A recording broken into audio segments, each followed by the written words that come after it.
When it comes to your goals and the things that matter to you, fire your family.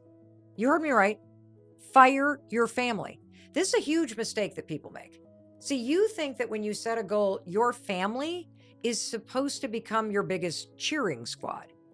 That is the biggest mistake that you could possibly make. And the reason why is that these goals that you have, they're not goals for your family, they're goals for you. Most of the time, your family is not going to be your biggest cheerleader. Your family is going to be like, wait a minute, what are you doing? How are you doing that? Why do you want to do that?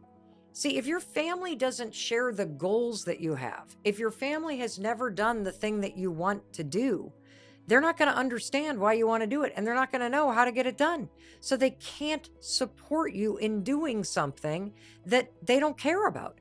They can't support you in doing something they don't understand. And this brings me to a bigger point.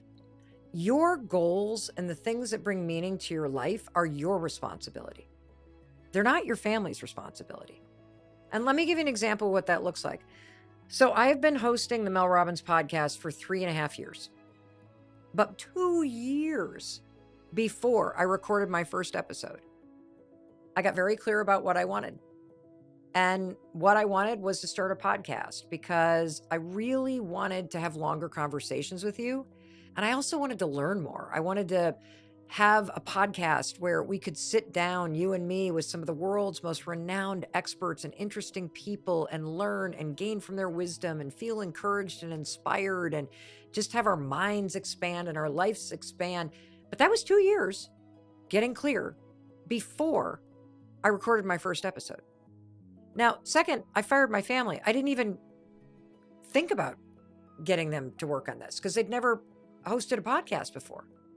So what did I do? Who was my team? Well, I called my buddy Jay Shetty. I knew Jay from the speaking world, not from the podcast world, and I asked him for advice. I started following people online like Stephen Bartlett, Diary of a CEO, and Alex Cooper from Call Her Daddy, and Rich Roll from the Rich Roll podcast, and really becoming a student. So you can create a team by following people that you've never met. What team could you join online or in your community of people who have done this thing or are trying to do this thing? What professional society is full of people? What events are out there that are talking about this? That's how you get the support that you need. And one more reason why this is important. When you fire your family, you have to take full responsibility for the things that you want in your life instead of outsourcing them to your family. Like a lot of the mistakes that people make when it comes to goals is you start saying you want things that you think you should want. And oftentimes it's because of the pressure coming from your family that you think you should change your job.